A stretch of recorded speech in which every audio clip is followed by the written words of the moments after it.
कभी कभी मोहब्बत भी गुनाह लगती है, खासकर तब जब सामने वाला सिर्फ एक टीचर हो और तुम सिर्फ एक स्टूडेंट, पर दिल क्लास के रूल्स नहीं मानता।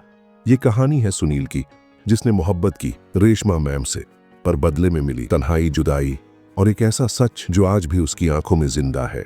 एक गरीब घर का लड़का, बाप बचपन में छोड़ गया था और माँ दूसरों के घरों में झाड़ू पोछा करती थी। पढ़ाई के नाम पर सिर्फ एक सपना था, एक दिन कुछ बन जाऊंगा जिससे माँ को किसी का घर न साफ करना पड़े। फिर एक दिन स्कूल में आई रेशमा मैम, साफ साड़ी, बंधे बाल और आंखों में एक सुकून।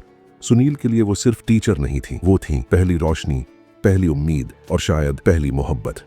रेशमा मैम पढ़ाती थीं, सुधारती थीं और गुस्से में भी माँ जैसी लगती थीं। सुनील हर दिन बस उनके सामने बैठता ताकि वो नजदीक से देख सके उसे सिखाने वाली उस औरत की आंखों में कितना सुकून है। सुनील अब पढ़ाई से ज्यादा उनके हर हाव भाव को पढ़ने लगा था। उसने कभी कुछ नहीं कहा, लेकिन उसका हर पन्ना, हर कविता सिर्फ एक ही नाम के लिए थी, रेशमा मैम।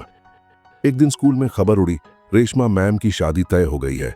सुनील के कानों में ये बात सीसा बनकर घुल गई, पर उसने कुछ नहीं कहा क्योंकि वो जानता था वो उसका कुछ नहीं लगती। रेशमा मैम चली गईं, लेकिन सुनील के भीतर एक आग छोड़ गईं, कुछ बन जाने की, किसी के लायक होने की। उसने किताबें उठाईं और दिन रात पढ़ाई में डूब गया। वो शहर गया, फैक्ट्री में काम किया, साथ ही कोचिंग की।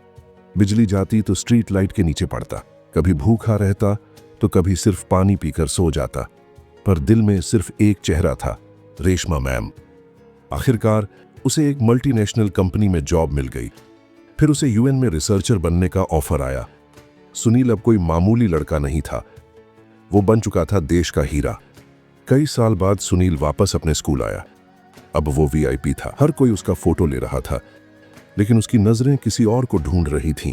फिर वो दिखी, रेशमा मैम। अब वो किसी स्कूल में नहीं पढ़ाती थीं, बल्कि गांव में बच्चों को मुफ्त में पढ़ा रही थीं। उनके पास अब एक बेटा था जो 6 साल का था। सुनील, मैम क्या आप जानती थीं मैंने पढ़ाई क्यों नहीं छोड़ी? रेशमा मुस्कुराते हुए, हाँ सुनील, मुझे पता था, पर मुझे समाज से लड़ने की हिम्मत नहीं थी। शादी भी नहीं की। वो बच्चा अनाथ है जिसे मैंने गोद लिया। सुनील की आंखें भर आती हैं। उस दिन सुनील टूटकर भी कुछ पा चुका था, अपनी मोहब्बत की सच्चाई। रेशमा मैम और सुनील कभी शादी नहीं कर पाए, पर जो रिश्ता उनके बीच था वो किसी नाम का मोहताज नहीं था। वो मोहब्बत थी जो पन्नों में नहीं, पत्थरों पर लिखी गई थी। वो रिश्ता था जो अधूरा होकर भी सबसे पूरा था। क्या आप भी कभी किसी को चाह पाए हैं जिसे कभी कह नहीं पाए?